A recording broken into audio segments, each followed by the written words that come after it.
नमस्कार। आज हम शुरू करते हैं गृह मंत्रालय की प्रवक्ता की तरफ से। प्लीज़ मैम स्टार्ट करिए। गृह मंत्रालय की तरफ से आप लोग के लिए अपडेट ये है, जैसा आपको पता है कोविड-19 से निपटने के लिए पूरे देश में लॉकडाउन को 3 मई तक बढ़ाया गया है और इस संबंध में गृह मंत्रालय ने 15 अप्रैल को विस्तृत दिशा निर्देश जारी किए थे, जिनके अंतर्गत 3 मई तक संपूर्ण देश में कुछ एक्टिविटीज़ पर आवश्यक तौर पर रोक लगाई गई थी। साथ ही वो एरियाज़ जो हॉटस्पॉट्स या कंटेनमेंट जोन में नहीं है, खासकर ग्रामीण क्षेत्र, वहाँ पर अर्थव्यवस्था की एफिशिएंसी को बढ़ाने के लिए तथा कृषि कार्यों को कार्यात्मक बनाए रखने के लिए 20 अप्रैल तक कुछ अतिरिक्त गतिविधियों की अनुमति दी गई है। इसी श्रृंखला में गृह मंत्रालय ने 21 अप्रैल को अपने पत्र द्वारा सभी राज्य सरकारों को स्पष्ट किया है कि सीनियर सिटीजन्स की बेड साइड अटेंडेंट और केयर गिवर सेवाएं एग्जम्प्ट सर्विसेज हैं। इसके अलावा पब्लिक यूटिलिटीज़ में प्रीपेड मोबाइल कनेक्शंस की रिचार्ज फैसिलिटी भी एग्जम्प्ट सेवाओं में शामिल है। ज़रूरी वस्तुओं की उपलब्धता को ध्यान में रखते हुए यह फिर से स्पष्ट किया गया है कि शहरी क्षेत्रों में स्थित खाद्य प्रसंस्करण उद्योग जैसे milk processing units, bread factories, आटा और दाल मिलों को भी छूट प्राप्त है। गृह मंत्रालय ने अपने 21 अप्रैल के आदेश द्वारा बीज और हॉर्टिकल्चर प्रोड्यूस के आयात निर्यात संबंधी सुविधाओं को, कृषि और हॉर्टिकल्चर के क्षेत्र की रिसर्च संस्थाओं को तथा मधुमक्खी उत्पाद एवं शहद संबंधी आवाजाही को छूट दी है। विद्यार्थियों के लिए शैक्षिक किताबों की दुकानों और गर्मी के मौसम को देखते हुए इलेक्ट्रिक फैंस की दुकानों को खोलने की अनुमति भी दी गई है।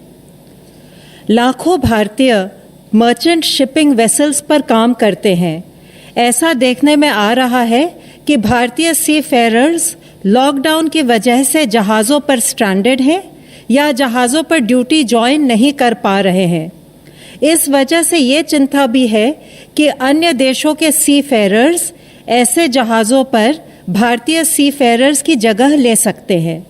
इसको मद्देनज़र रखते हुए सरकार ने उनके साइन ऑन और साइन ऑफ के लिए 21 अप्रैल को एक स्टैंडर्ड ऑपरेटिंग प्रोसीजर जारी किया है। लॉकडाउन के एनफोर्समेंट देश में कुछ घटनाओं को छोड़ अधिकांश स्थानों पर संतोषजनक चल रहा है। आर्थिक गतिविधियों में खासकर ग्रामीण क्षेत्रों में प्रगति हो रही है। अप्रैल के महीने में 22 अप्रैल तक मनरेगा के तहत 1.5 करोड़ से अधिक श्रम दिवस अर्जित हुए हैं। जो क्षेत्र हॉटस्पॉट या कंटेनमेंट जोन में नहीं है, वहां गृह मंत्रालय के निर्देशानुसार राज्य सरकारें औद्योगिक इकाइयों को सुव्यवस्थित तरीके से शुरू करवाने में लगी हुई हैं।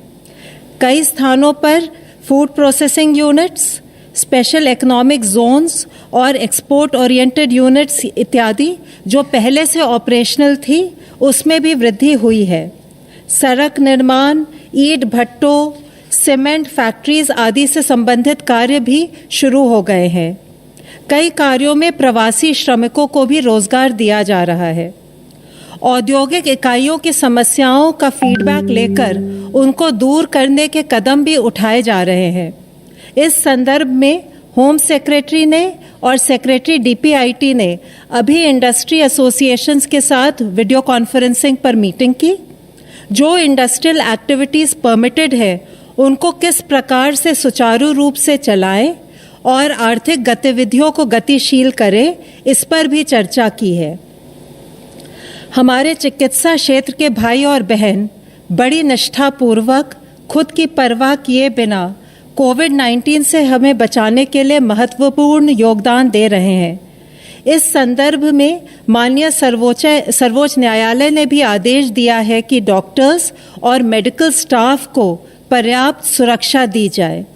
गृह मंत्रालय ने समय समय पर इस संबंध में सभी राज्य सरकारों को पत्र लिखकर सलाह दी है कि सभी डॉक्टर्स और मेडिकल स्टाफ को पर्याप्त सुरक्षा दें, चाहे वे हॉस्पिटल में कार्य कर रहे हों, क्वारंटाइन सेंटर में हों या परीक्षण हेतु फील्ड में जा रहे हों। माननीय गृह मंत्री जी ने इंडियन मेडिकल एसोसिएशन के साथ बैठक की और मेडिकल प्रोफेशनल्स की सुरक्षा का आश्वासन दिया। माननीय गृह मंत्री जी के निर्देशानुसार गृह मंत्रालय ने 22 अप्रैल को पत्र लिखकर सभी राज्यों को कहा है कि वे अपनी जिम्मेदारी का निर्वहन करें और आईएमए के लोकल चैप्टर के साथ मिलकर मेडिकल प्रोफेशनल्स को की पर्याप्त सुरक्षा हेतु जो कदम उठाने हैं उनको सुनिश्चित करें। चिकित्सा टीमों की सुरक्षा के लिए जो कदम उठाए गए हैं उनकी जानकारी भी आईएमए के लोकल चैप्टर के साथ साझा करें। इससे स्वास्थ्य कर्मी विश्वस्त होंगे कि वे सुरक्षित हैं।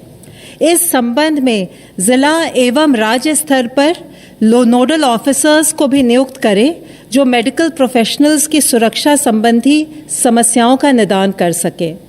अगर किसी भी मेडिकल स्टाफ के खिलाफ कोई भी हिंसा या अनुचित व्यवहार की घटना होती है तो दोषियों के खिलाफ आपदा प्रबंधन अधिनियम 2005 के अंतर्गत सख्त कार्रवाई होनी चाहिए। इसके बारे में जनता में भी जागरूकता पैदा करनी चाहिए। हमारी उम्मीद ये है कि इन सब कदमों से लॉकडाउन सफल रहेगा, एक्टिविटीज सुचारू रूप से प्रारंभ होंगी तथा हम कोविड-19 की चेन को तोड़ने में कामयाब होंगे। धन्यवाद। धन्यवाद। मैं रिक्वेस्ट करता हूँ हेल्थ मिनिस्ट्री रिप्रेजेंटेटिव से, प्लीज। कल से पिछले 24 घंटे में अगर देखें तो देश में 1409 total positive confirm cases additional आए हैं, which takes our total confirm cases to 21,393। इन केसों में अगर देखें तो total cases under active medical supervision 16,454 हैं। एक पॉजिटिव न्यूज़ के रूप में मैं आप लोगों की दृष्टि में लाना चाहूँगा कि अब तक टोटल 4,257 लोग क्योर हो चुके हैं। इवन कल में ही 388 एडिशनल पेशेंट्स क्योर हुए हैं, जो कि हमारा टोटल रिकवरी रेट देखें तो 19.89% तक लेकर जाता है। इसके साथ ही पिछले 28 जिलों में, जैसे कि इससे पहले हम आप लोगों की दृष्टि में लाए हैं, 4 जिले थे जहां पर कोई केस नहीं आए थे, अब वह संख्या बढ़कर 12 हो चुकी है। 8 नए जिले ऐड हुए हैं, वह है चित्रदुर्ग कर्नाटका में, छत्तीसगढ़ में बिलासपुर, इम्फॉल वेस्ट मणिपुर में, आइजवाल वेस्ट मिजोरम में, भद्राद्री कोत्तागुड़म तेलंगाना में, पीलीभीत उत्तर प्रदेश में, SBS नगर पंजाब में और साउथ गोवा के अंदर। इसके साथ ही देश में 78 ऐसे डिस्ट्रिक्ट्स हैं जहां पर पिछले 14 दिनों से कोई केस नहीं आया है। हमें हर संभव मिलकर यही कोशिश करनी है कि ऐसे जिलों की संख्या निरंतर बढ़ती रहे। इस स्थिति के अंदर देखें तो 33 नए जिले ऐड हुए हैं, जो कि 9 स्टेट में ऐड हुए हैं जहां पर कि पिछले 14 दिनों से कोई केस नहीं आया है। साथ ही माननीय राष्ट्रपति जी ने कल एक ऑर्डिनेंस जारी किया जिसके तहत एपिडेमिक डिजीज एक्ट 1897 को अमेंड किया गया है। इस ऑर्डिनेंस को कहा है एपिडेमिक डिजीज अमेंडमेंट ऑर्डिनेंस 2020। इसके अनुसार कोई भी व्यक्ति हेल्थ केयर सर्विस प्रोफेशनल के अगेंस्ट वायलेंस के किसी भी एक्ट में इंडल्ज ना करे या एपिडेमिक के दौरान किसी भी प्रॉपर्टी को कोई भी लॉस या नुकसान ना पहुंचाए। अगर कोई भी व्यक्ति हेल्थ केयर सर्विस प्रोफेशनल के साथ वायलेंस कमिट करते हैं या तो उनको 3 महीने से लेकर 5 साल तक की सज़ा दी जा सकती है। साथ ही 50,000 रुपये से लेकर 2 लाख रुपये तक का फाइन भी उनके ऊपर लेवी किया जा सकता है। इसके साथ ही अगर कोई किसी हेल्थ प्रोफेशनल को जो कि एपिडेमिक ड्यूटी में लगे हुए हैं उनके साथ कोई ग्रीवियस हर्ट अगर उनको देते हैं तो उसकी सज़ा बढ़कर 6 महीने से 7 साल तक हो सकती है और फाइन भी 1 लाख रुपये से 5 लाख रुपये तक उस पर लगाया जा सकता है। इस एक्ट के तहत किया हुआ कोई भी ऑफेंस कॉग्नाइजेबल है और नॉन बेलेबल रहेगा। जो भी पर्सन इस एक्ट के तहत कन्विक्ट किए जाएंगे उनको कंपेंसेशन भी पे करने के लिए वे लायबल होंगे और कंपेंसेशन जो हो सकता है वह जो भी फेयर मार्केट वैल्यू होगी डैमेज प्रॉपर्टी की या जो लॉस उन्होंने कमिट किया है उसकी ट्वाइस द अमाउंट हो सकता है। मेरी आप सब लोगों से यही विनती है कि हमारे जितने भी कोविड योद्धा हैं हमें उनका सपोर्ट लेना है। हमें ये जानना चाहिए कि वह सब हमारे आदर और सम्मान का पात्र हैं। इसके साथ ही आरोग्य सेतु के बारे में हम विभिन्न माध्यमों के जरिए आपसे बात कर रहे हैं। इसी श्रृंखला में मैं दिखाना चाहूँगा, सेतु मेरा बॉडीगार्ड है और आपका भी।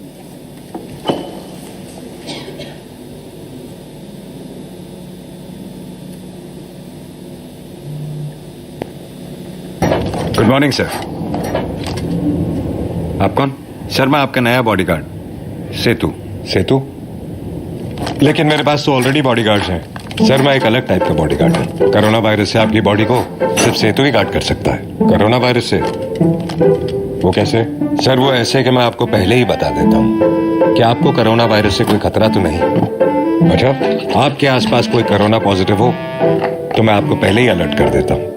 Continue sir. और तो और मैं आपको यह भी बताता हूँ कि आपसे आपके परिवार वालों को कोई खतरा तो नहीं। मुझसे मेरी फैमिली को क्या खतरा होगा यार? सर जानबूझ के थोड़ी। अगर अनजाने में आप किसी कोरोना पॉजिटिव इंसान के टच में आ गए तो मैं आपको फौरन अलर्ट कर दूंगा, ताकि कहीं आप इस बीमारी को अपनी फैमिली तक ना पहुंचा दें। और ये सब सिर्फ मेरे लिए, सिर्फ आपके लिए ही नहीं सर। भारत सरकार ने मुझे 130 करोड़ हिंदुस्तानियों की रक्षा के लिए हर एक का पर्सनल बॉडीगार्ड बनाया है। अरे कहां गया? टेंशन मत लीजिए सर, हर वक्त आपके फोन में एक ऐप बनकर रहूंगा। आप भी आज और अभी आरोग्य सेतु ऐप डाउनलोड करें। सेतु मेरा बॉडीगार्ड है और आपका भी।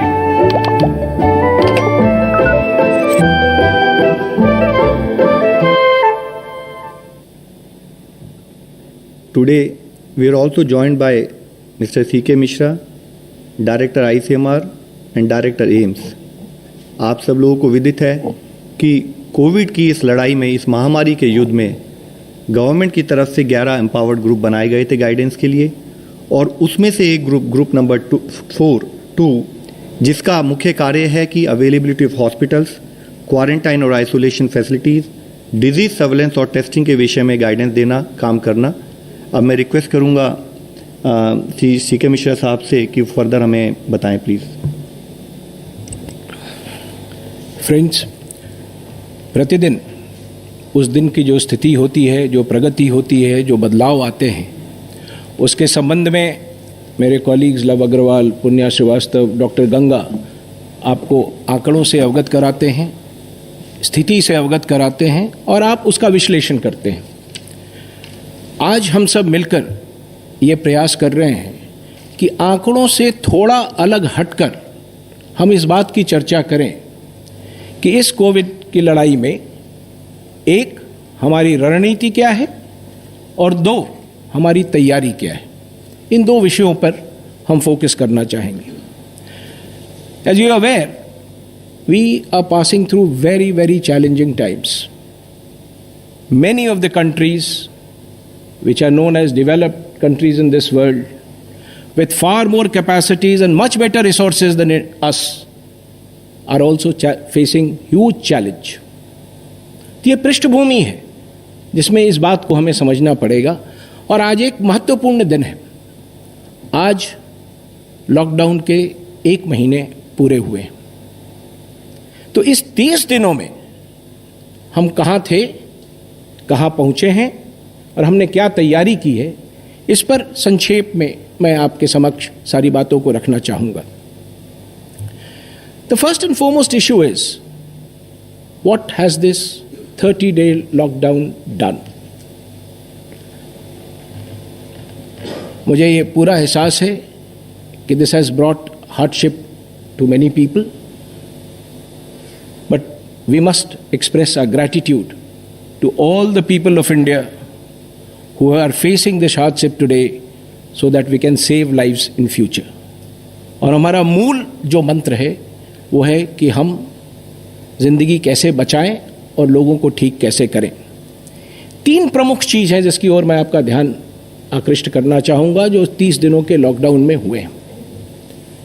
पहला, we been able to cut transmission, minimise spread and increase the doubling days, as Love Agrawal has always been speaking to you.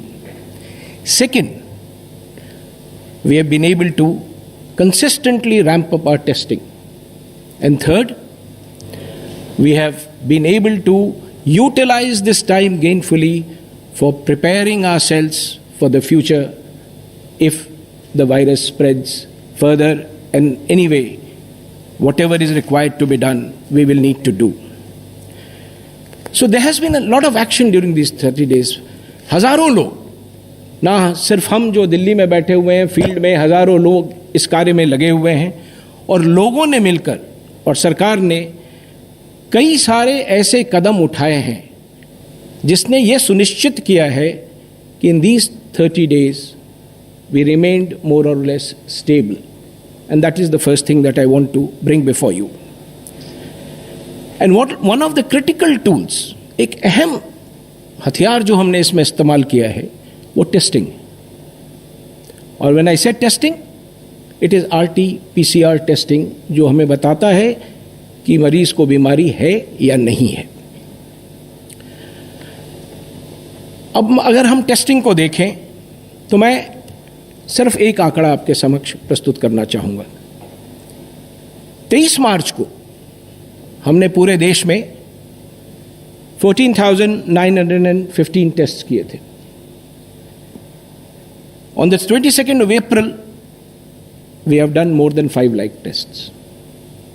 If you do a rough calculation, it is about 33 times in 30 days. But we are conscious of the fact that this is not enough, and we have to continuously move ahead and ramp testing in this country. We will continue to do that.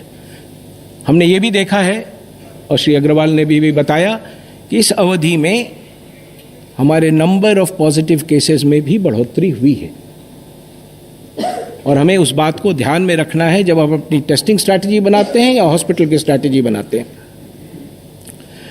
तो मैं संक्षेप में कुछ चीज़ें आपके समक्ष रखना चाहूँ, so that we are able to appreciate what is happening, and always keeping this at the back of our mind, that this may not be enough and we need to continuously work to do more and more on this. Let us look at this. This shows the figures of these 30 days and how the number of daily tests have gone up and how the new positives have gone up.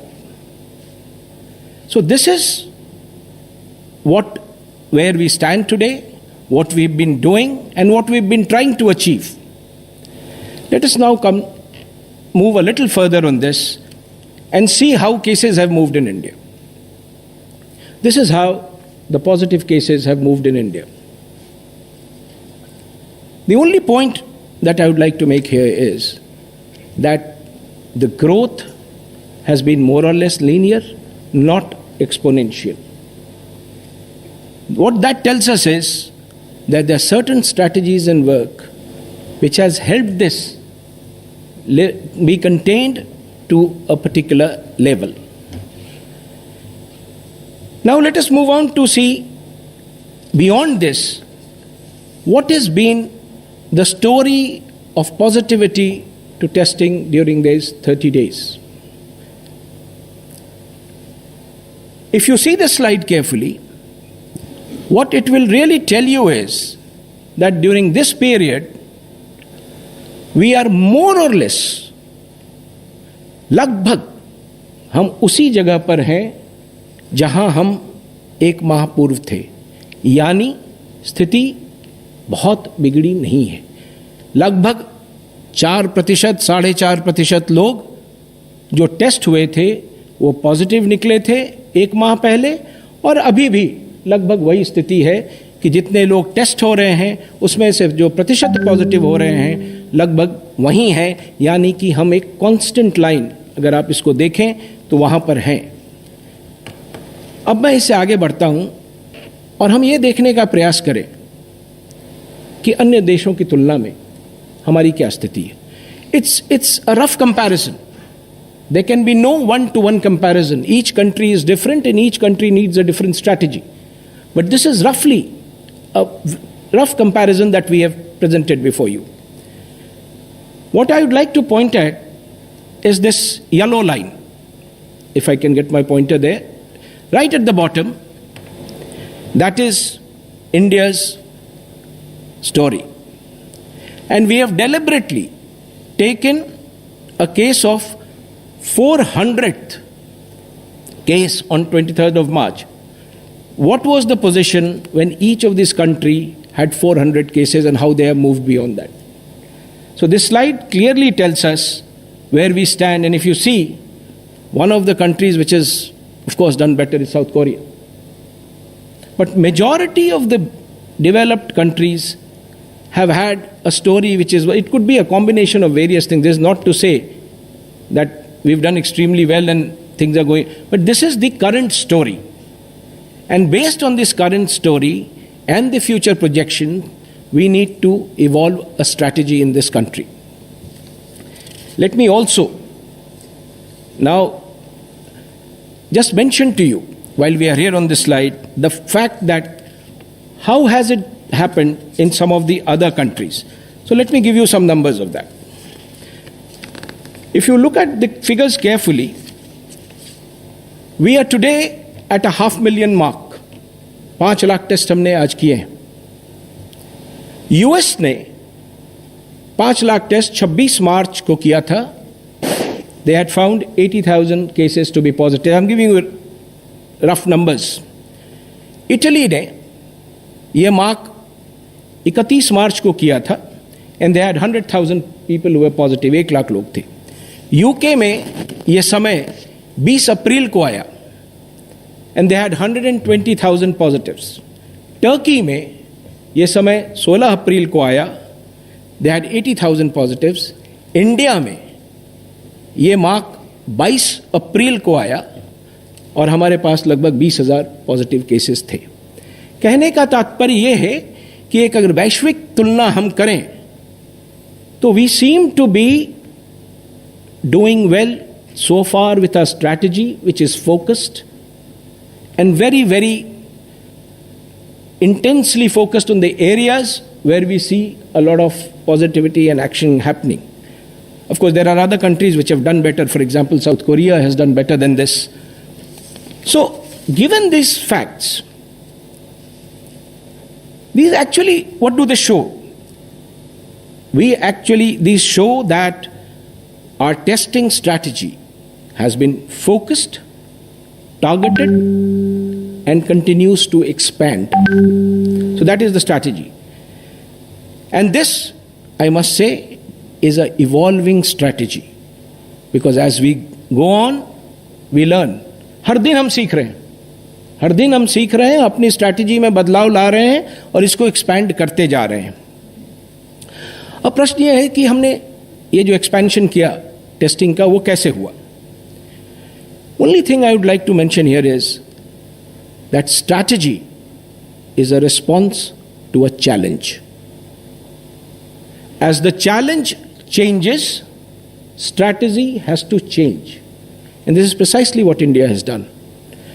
As the challenge kept expanding, the strategy kept changing, the expansion kept happening, and we will continue to do this in future also. So what is it that we did? Some of the quick points that comes to mind is, and please let us remember that it takes huge number of people across the country to implement the strategy on the field. We are a very large nation, very populous nation.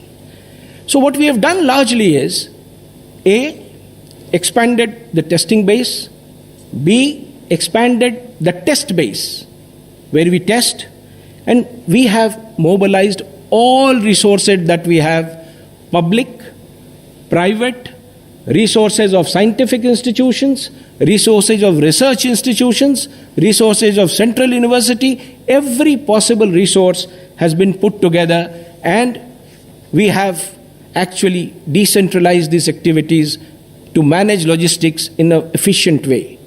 And when Professor Balram Bhargav speaks, he will give you the details of the gist that I have placed before you on how we have increased our testing strategy. So, in these last 30 days, there has been a lot of activity. We have expanded our testing, which we will continue to do and bring it to a much higher level in the days to come. And we've used every possible tool as a strategy to move ahead on this. The second aspect that I wanted to speak to you is about the hospital preparations. This period has been very gainfully utilized to review, assess, and ramp up the hospital capacities. And it is happening not just at Delhi, it is happening in the states, it is happening in the districts. In fact, now our focus is districts. Of course, currently, as I speak today, our hospitals are not overwhelmed. But the preparation has to be of a much higher order, given some of the projections that we have, given some of the baseline data that we have, and given the fact that we have limitations in our health system somewhere which we need to correct and expand. And our effort has been, again, to use all resources and over-prepare. I will show you the figures in a while. But what is our first goal? As far as hospitalization is concerned, our first goal, हमारा पहला प्रयास ये है कि लोगों को अस्पताल ना आना पड़े. That is our first strong leg of strategy. How will that happen? अगर लोगों को अस्पताल नहीं लाना है तो जैसा माननीय प्रधानमंत्री जी ने बार बार देश के समक्ष रखा है, distancing, social distancing, discipline and taking care of the vulnerable, ये एक प्रमुख मुद्दा है कि जिसको इस संक्रमण का सबसे ज़्यादा खतरा है, जो हमारे बुजुर्ग हैं, जो कोमॉर्बिडिटी वाले बुजुर्ग हैं, जो 60 साल की उम्र के ऊपर हैं, उनको कोमॉर्बिडिटी है, इस वर्ग को हमें सामाजिक रूप से सुनिश्चित करना है कि हम उसे सुरक्षित रखें. अनुशासन के साथ सोशल डिस्टेंसिंग अगर हम मेंटेन करेंगे, जिस तरह से लॉकडाउन की पीरियड में हमने किया है, तो हम ये सुनिश्चित कर पाएंगे कि कम से कम लोग अस्पताल तक पहुंचे. So this is our first goal, that let us reduce the numbers who need to come to the hospital. The second goal is, for every person who needs to come to the hospital, we will put enough infrastructure, enough facilities in place so that he is treated well, cured, and sent back. Our basic principle is test, cure, and ensure that mortality is very low. So, one of the things for those who need hospitalizations, we have worked out a strategy at the state and the district level. As I said, our focus is district, so that is where the entire action will happen. And every district in the country today, we've been interacting with all of them, are day and night working towards preparing that. And let me give you a glimpse of that. This is how our structure will look like. A patient comes to our COVID care center, assessment is made whether he needs to go up to a dedicated, health center, or he needs to be retained there, isolated. Positive cases, non-positive cases, that triage will be there. So that is the point where it will be decided, where do we take the patient. Isolation facility is the basic care that we are having. Then, if from there we need to carry someone to the second stage, ambulance services will be available to take him to the second stage, which is the dedicated COVID health center. The last two are actually hospital settings. The first could be a hospital setting, it could be a hotel, it could be a lodge, it could be a hostel, it could be anything. It's basically quarantine or isolation facility. But the last two are actually hospital settings. And the second setting that we are saying, where people with medical, clinical, moderate clinical symptoms will go is a facility with oxygen. We've been talking for a long time on ICU care, ventilation, etc. But if you look at the patient profile today, the critical thing today is oxygen. And our entire hospital preparation now is focused on providing oxygen to those who need it, the patients who come to the hospital. So this second tier is very, very critical. अधिकांश लोगों का इलाज यहीं पर होगा और हम ये प्रयास करेंगे कि उनको चिकित्सकीय सुविधा इस स्तर पे ऐसी दी जाए ऑक्सीजन के साथ कि इसी स्तर से वो ठीक होकर घर वापस आ सके। यदि इनमें से कुछ लोग ठीक नहीं होते हैं और उन्हें गहन चिकित्सा की आवश्यकता है, आईसीयू केयर की आवश्यकता है, तो उनको हम वैसे कोविड डेडिकेटेड हॉस्पिटल्स में ले जाएंगे जहां आईसीयू केयर उपलब्ध हो। और आईसीयू केयर दो तरह का हो सकता है, it can be stand alone ICUs, it can be with ventilators. जिसको जैसी आवश्यकता होगी वो हम करेंगे। तीनों स्टेज एक दूसरे से कनेक्टेड है, हम एक तरफ से दूसरी तरफ उनको ले जा पाएंगे। ये जो भी संरचना मैं बता रहा हूं, this entire structure is a dedicated Covid structure, there is no mixing. Patients who do not have Covid and need a regular medical care will be treated at other facilities। और हम इस बात का बहुत ध्यान रख रहे हैं जिलों की तैयारी में कि उन पेशेंट्स को दिक्कत ना हो, तकलीफ ना हो, क्योंकि उनको मेडिकल केयर की आवश्यकता है और उनको medical care dedicated Covid hospital के बाहर दिया जाना है। तो आप यदि इसको देखें, जैसा मैंने कहा पिछले एक माह की हम बात कर रहे हैं, in the last 1 month, the number of dedicated hospitals increased 3.5 times. And these bars will show you that. And the number of isolation beds has increased by 3.6 times since last month. What I am trying to refer to is that we have used these 30 days to prepare and make sure that in the event we need to cater to more and more patients, we are ready. ये हमारी तैयारी है, preparedness है।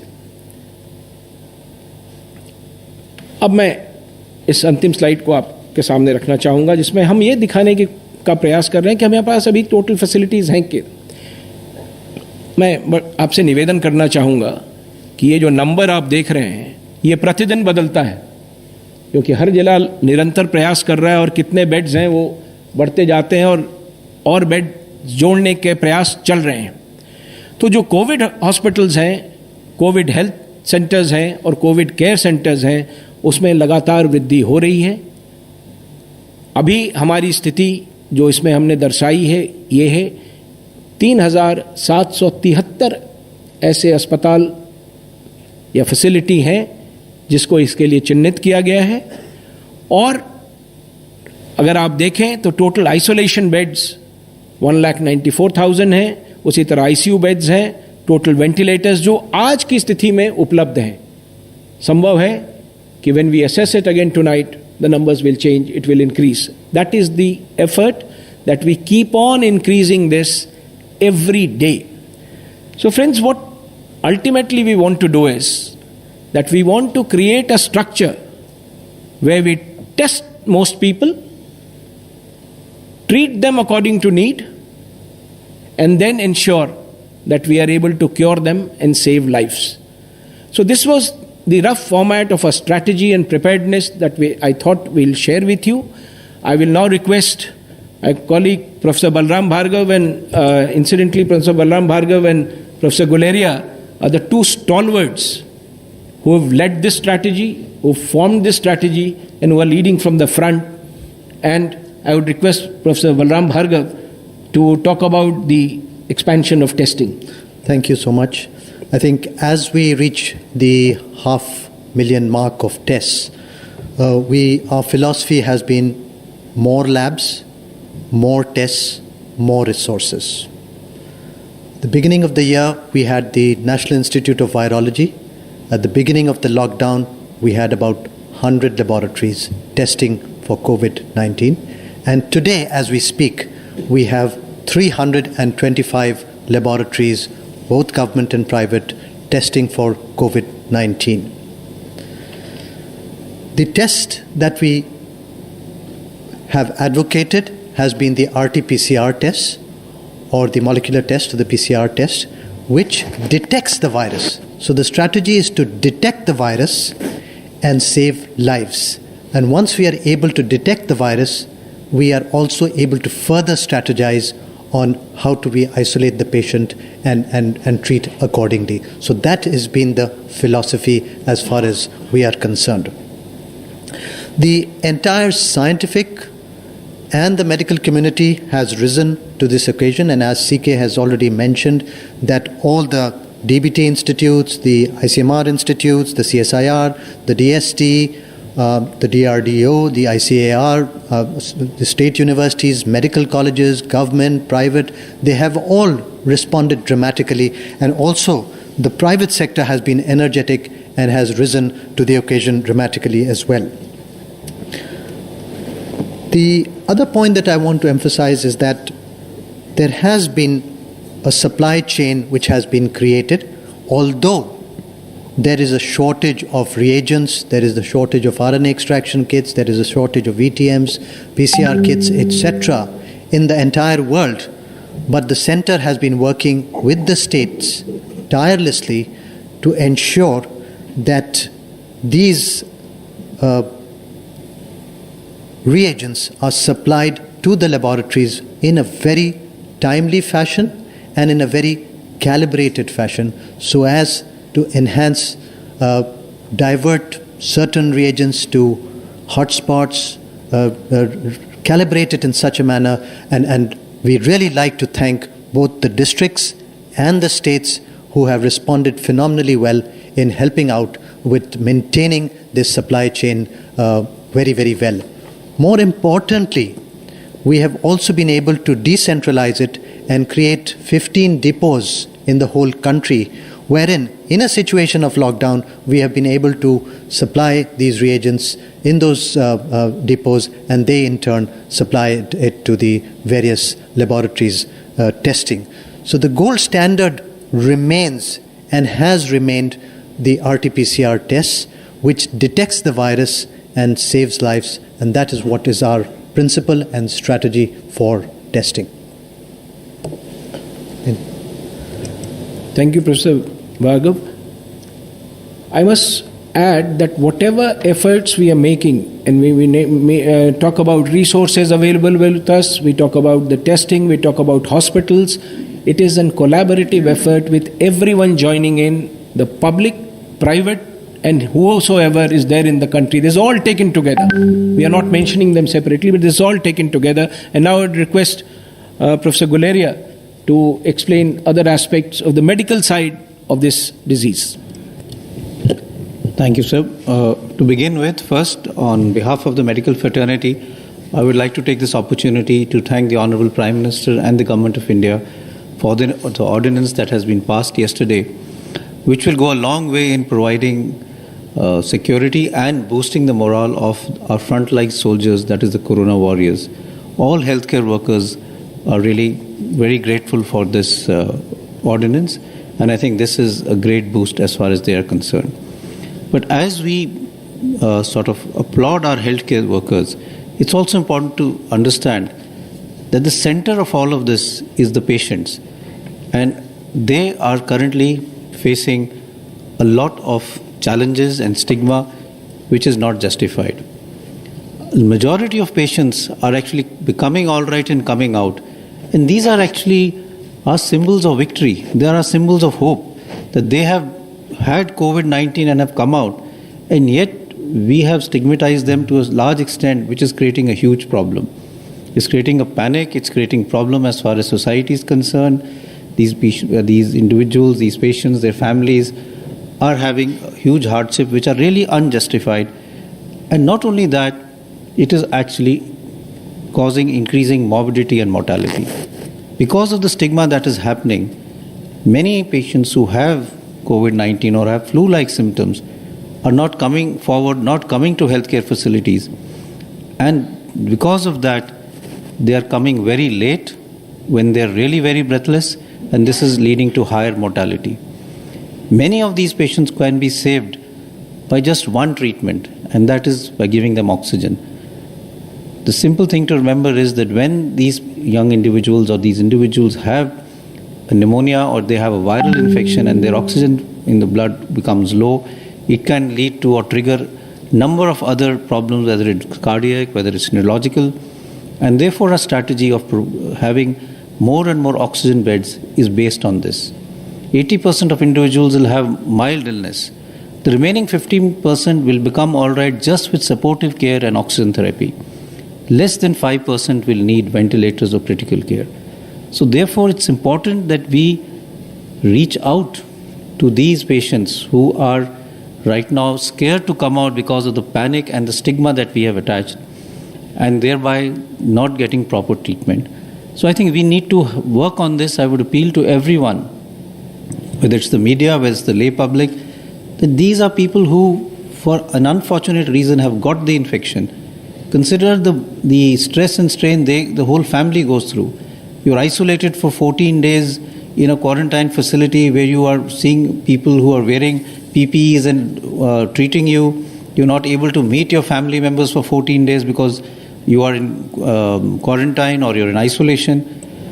Besides, instead of sympathizing with these people, we have created an environment of fear and panic which I think is really not justified.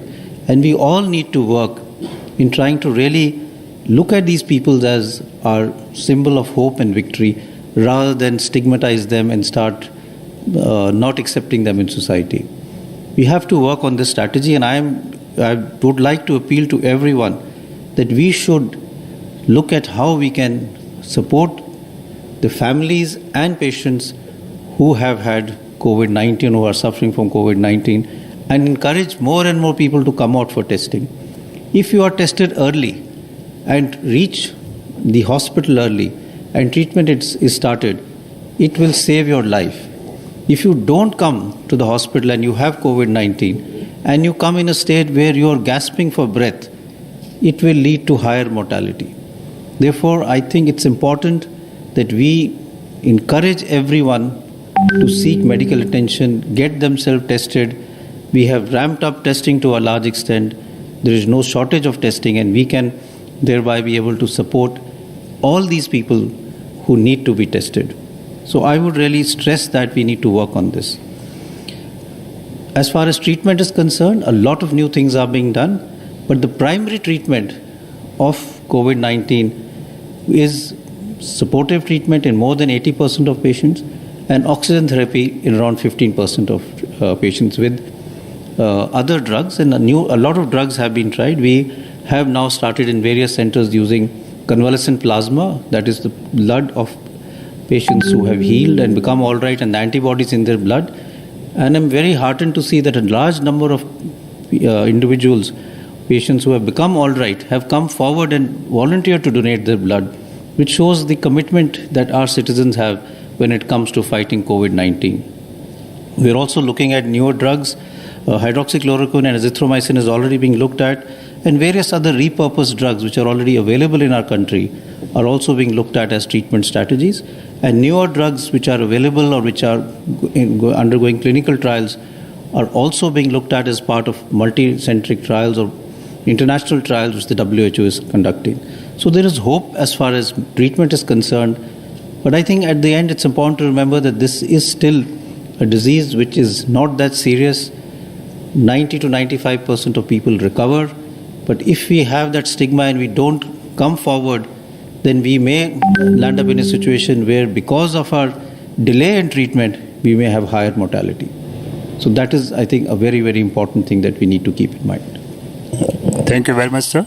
Sir, after the detailed briefing as well as our preparedness and the strategy, I'm thankful to all of the members here.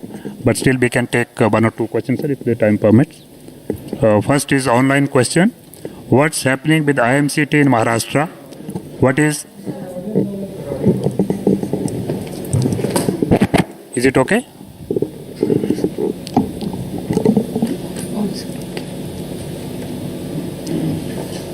what's happening with IMCT in Maharashtra?